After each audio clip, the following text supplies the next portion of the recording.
Actor Christian Bale has earned critical and commercial movie success with his gritty portrayals of a con man in American Hustle, a drug addict in The Fighter, and Batman in the Dark Knight trilogy.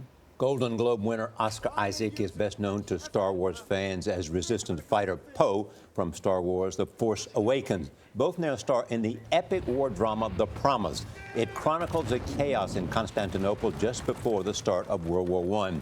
Bale plays a journalist documenting atrocities. Isaac is an Armenian desperate to save his family from being rounded up by the Turks. I have to go. Mikhail. I have to find them. Mikhail, leave these people alone. You're safe in the woods. No, I'm not safe. No one here is safe. Don't you see what's happening? We've lived through these Turkish threats before. Threats? They want us dead. I have to get us out of here before there's no time left. Trust me. It's all right. I'm getting us out of here.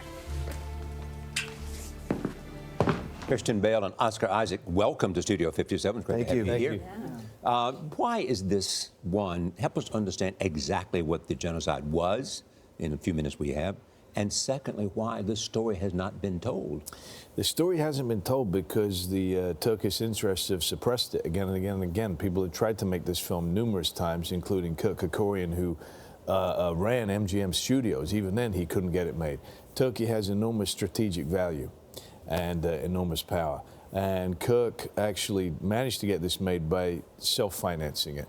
$100 million. Unfortunately, yes, he passed away, unfortunately, before we started production.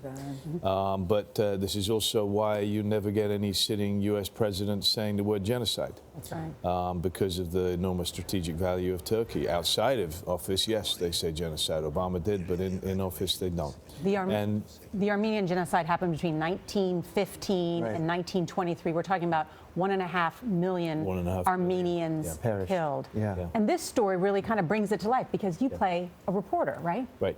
I play a reporter who is visiting, who has a love for an Armenian lady, who then this fella falls in love for as well. Yeah. So we have a little triangle here. Yes. Yes, we do. Yeah. So you know the movie's good right there. Yes, I was but they are caught up in this genocide, and there's I think there's a couple of lines in the film which I think really sum up something interesting here. Mikhail, Oscar's character, says to my character, "It must be lovely to get to come and report on our pain and return to the comfort of your own home," which is a completely valid comment. And then equally, my character says back to him, but without the press, nobody would know anything about the Armenian genocide. It's very powerful. You know, guys, I was embarrassed. I'd heard about it, but I didn't know any of the details.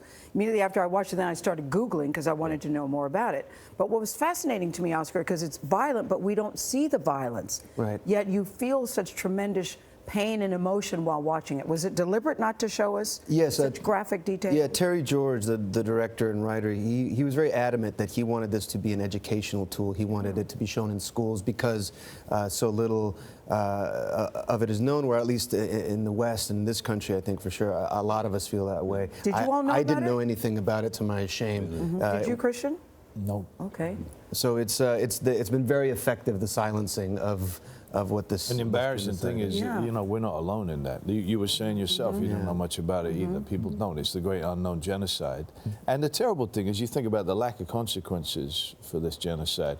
May well have provoked other genocides that we've seen, you know, in the past century. Yeah. And you do the 100% proceeds. Yes, I think one of the great things, we want to make sure that people know this. Christian is good. 100% of the proceeds of the film go to charity, which I think is unprecedented. I know I've never been a part of it. We should mention Terry George has done this kind of film before about Rwanda. Yes. And Hotel Rwanda, Rwanda, yeah, I think that and also about Ireland. Yeah, I think for him, he's very interested in that, in human survival, and not only survival, but I think another line from the film that I think is really great is that our revenge will be to survive. And you know, the great Armenian immigrants that have come to this country and not only survived but thrived. I think it's a very hopeful message, and hopefully people make a lot of parallels between this story and what's happening now in the world with the refugee crisis in the same exact part of the world. Unfortunately, these things keep repeating over. Well, I love the closing credit. It says, "Go ahead, destroy Armenia. see if you can do it, then see if they will not laugh, sing, and pray again. Right. Which I thought was very powerful. But it's called The Promise because of the love triangle. You two fall in love with the same woman, but you, Oscar, have made a promise to another woman, and the movie tells us whether you keep the promise or not. Yes, well, that is the specific man, two women. story. He's a very naughty boy. Was it? He gets Does he lured keep by the the big promise city. that he made So with the woman? Yes. I play a young man from a small village in Armenia who decides to go to Yes. Constantinople to study medicine, to learn modern medicine and bring that knowledge back to his village. Part of the way that he's able to finance his studies is to promise to marry a girl from his village and use that money for his studies. Once he arrives in the big city of Constantinople, he falls in love with Charlotte LeBon's character, Who was Christian's girlfriend, by the happens way. to be Christian's girlfriend. Right, right. And, you know, I think that one of the things that is really important with this is, and relevant to now, is just how important the press is. Yes. You know, the fact that, you know, a free press is so essential to a functioning democracy. Thank you both for and coming. how absolutely And necessary thank you for that, is. too. Yeah, thank you. Christian Bale, Oscar Isaac. The Promise is in theaters tomorrow.